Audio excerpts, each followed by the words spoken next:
So thank you so much for joining me today on the Community Ledger. Today I wanted to jump in so that we could evaluate all of this noise surrounding Al Sharpton. It looks like, based on the fact that he received those funds from Miss Kamala Harris during her campaign, the Black church is not happy about it. And so I want to read a bit of the article that they put out with regards to the conflict of interest, so to speak. It says, so for many ministers, this type of action puts a moral strain on the integrity of the Black church. The Reverend Al Sharpton needs to fully disclose the nature of the $500,000, why it was given and received, and for what purpose, the Post reads. Where are the receipts? And did Al Sharpton or Reverend Sharpton receive any funds? And if so, what and for what purpose? And so this was an article that I just clicked on. It says Black Church Coalition demands MSNBC probe Harris campaign payments to Sharpton Group. So it appears that the Black Church Coalition, is upset that Al Sharpton has taken this money for the campaign or from the Kamala campaign, and it feels like he is selling Black votes. But the truth of the matter is, Al Sharpton has been doing this for years. He is one of those, prophet and pimps, those pulpit pimps, as they call them. So he's one of those members who has been a quote unquote activist for years, but he's always been seen as dipping his hands in the cookie jar and taking money in exchange for whatever favors he provides to whatever politician is running at that moment. And so Al Sharpton, in my view, has never really been a real leader in the community. I don't even think there are a lot of people in the Black community who view him as such. And so him taking money from the Kamala campaign, to me, was part of the course. He's been doing this for many, many years and for many, many campaigns prior to this one. But what I did find interesting is what they stated at the very bottom, and I will read this again. It says, for many ministers, this type of action puts a moral strain on the integrity of the Black church. And so that sentence alone was interesting, because the truth of the matter is the Black church has been under a moral strain for some time now. Okay.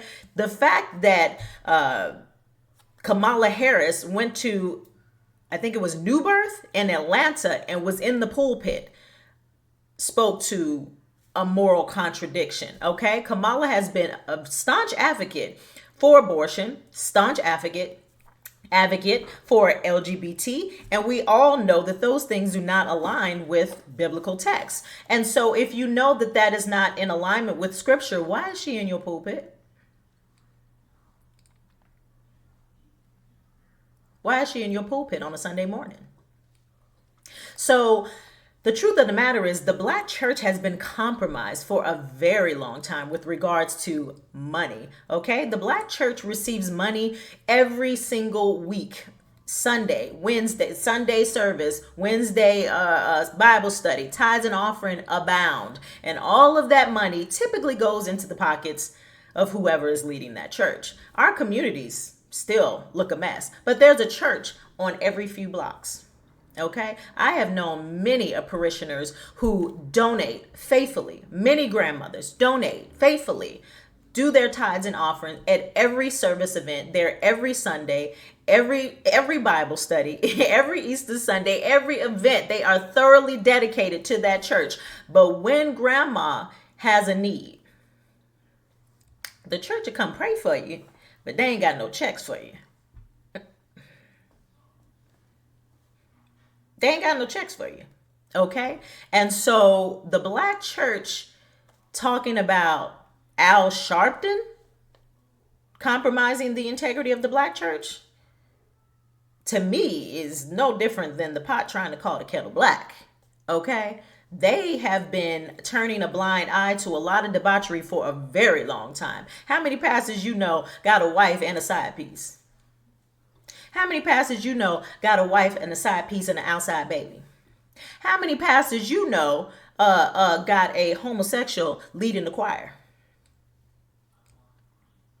How many pastors you know got a whole assortment of those participating in the LGBT community on the usher board?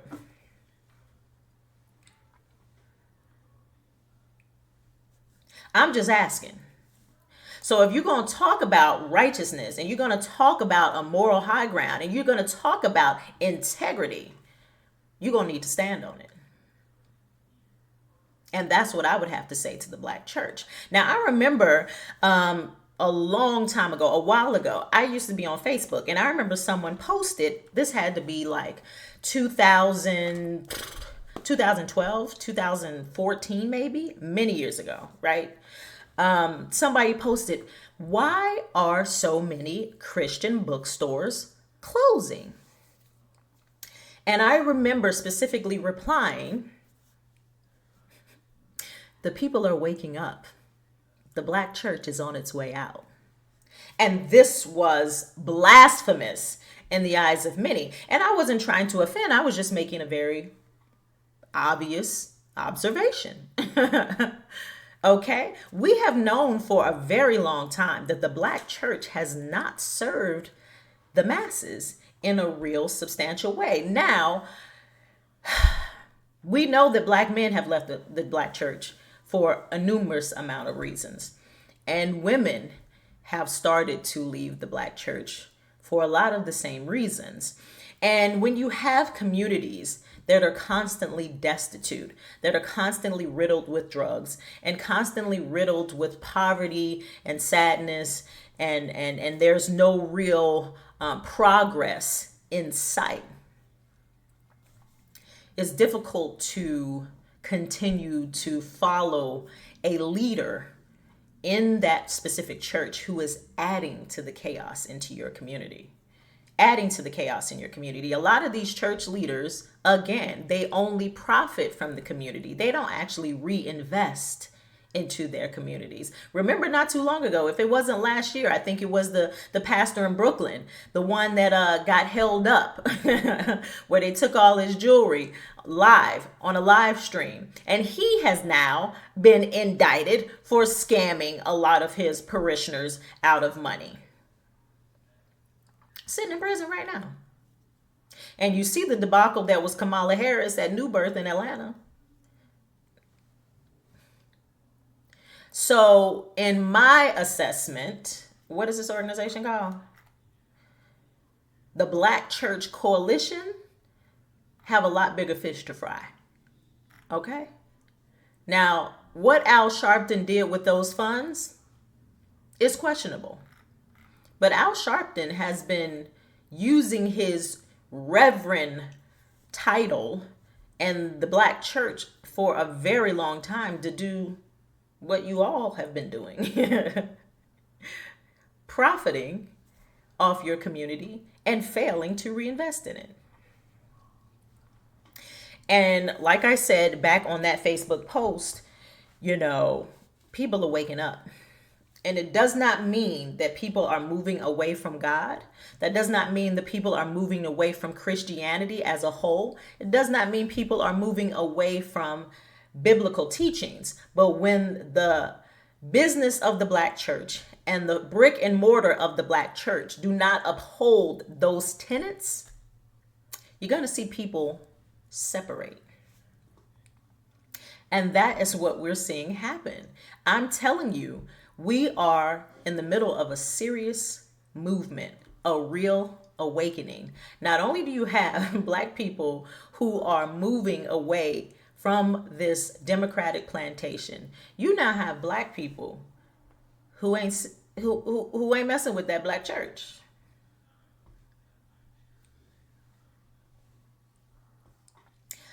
And I'm not mad at it. I'm not mad at it. It served its purpose for a moment in time. But until these pastors and these leaders realign themselves with what is going to benefit our communities, what is going to uphold the nuclear family, what is going to mend the divide between men and women, build businesses, clean communities, create opportunities for our youth, young Black men, young Black women, what you there for? It's like a parasite just feeding off of your own community. And it's depleted us. It's depleted us for many, many years. And so I am glad that these kind of topics are being promoted, but this ain't new. This ain't new at all.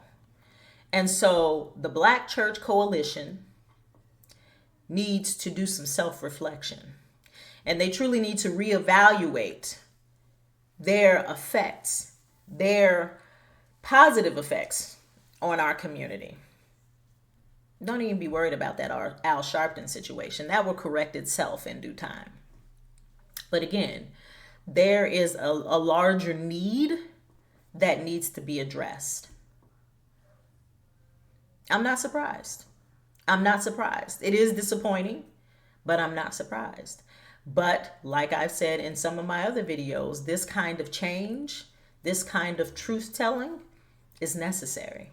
Necessary for us to really see what's happening in our environments, see what's really happening within our homes, within our communities, within our government, within our school systems, so that we can clean house, get serious, get productive, and build. And be in a much more productive state than we have been for a very long time. And now's the time. And, you know, Trump did an interview earlier today, and I am going to do a video on it because it speaks to his focus on what is happening or what his goal is within the first few days of his administration. And I think it's incredibly important because I know I speak about Trump in this past election a lot. I don't want my viewers to believe that I am such a Trump advocate that I'm not seeing the truth behind what's really going on in our communities, or I'm not blinded by this figurehead to where I'm just pro-Trump. I'm in support of this administration because I think that what is happening or what will happen with regards to the policies that they implement will benefit our communities as a whole and will allow us an opportunity to build without a whole bunch of extra chaos and obstruction that would have been if the Democrats maintain power. And so that is the only reason that I am in support of this Trump presidency, because I feel like it gives us a real window of time to grind, okay? A real window of time to just level up as a community, as a whole. And so if you're interested in watching that video, please do make sure that you subscribe so that you will be notified. And again, I just want to continue this conversation. I love your comments, and I want your opinion. Is the Black church on its way out? You know, does the Black church even have a leg to stand on with regards to trying to drag out Al Sharpton for misappropriating funds or pimping the Black community for his own benefit? What say you? So again, if you have not already, please do subscribe. My name is Andrea Banu, and this is The Community Ledger.